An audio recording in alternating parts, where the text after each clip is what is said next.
A Dublin couple's shared love of history inspired what is now a museum in their backyard. Curtis and Brenda Rozier are the co-owners of C&B Little Hidden Museum, 2 buildings worth of historical artifacts. 41 NBC's Taylor Gilchrist gives us a tour of that museum.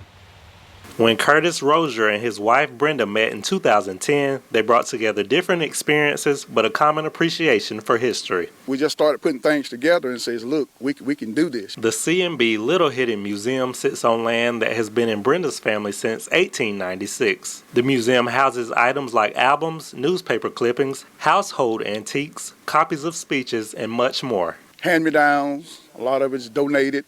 A lot of the stuff that you see is just stuff that my wife and I have saved over the previous years. Outside, you'll find sharecropping equipment, which Rozier says belonged to his family. When he was 8 years old, Dr. Martin Luther King Jr. stopped in his family's yard while surveying the treatment of sharecroppers in the South. He says shaking Dr. King's hand and hearing the Reverend's conversation with his father changed his life. He told my dad, he says, Mr. Rozier, your son here, he's going to be something one day, you know. And so out of all those years, after hearing that coming from him, he inspired me to do some of the things that I've done over my lifetime of 67 years. Brenda's contributions along the walls are puzzles she's put together and other items collected on the couple's travels. Curtis credits his wife with fueling his ambition for the ever-growing museum. She says, I'm behind you 100%. And I think with any marriage, if you got a 50-50 relationship and the Lord is in it, that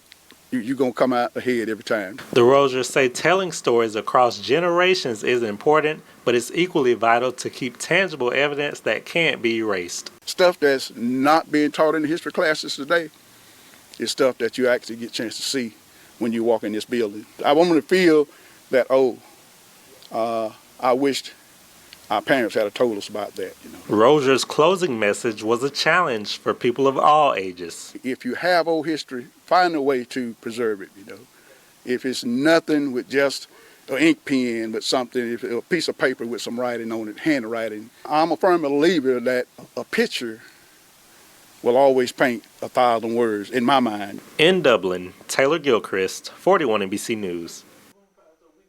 And that museum's located at 116 Flanders Street in Dublin. Before you stop by, give the Roziers a call at 478-231-3252.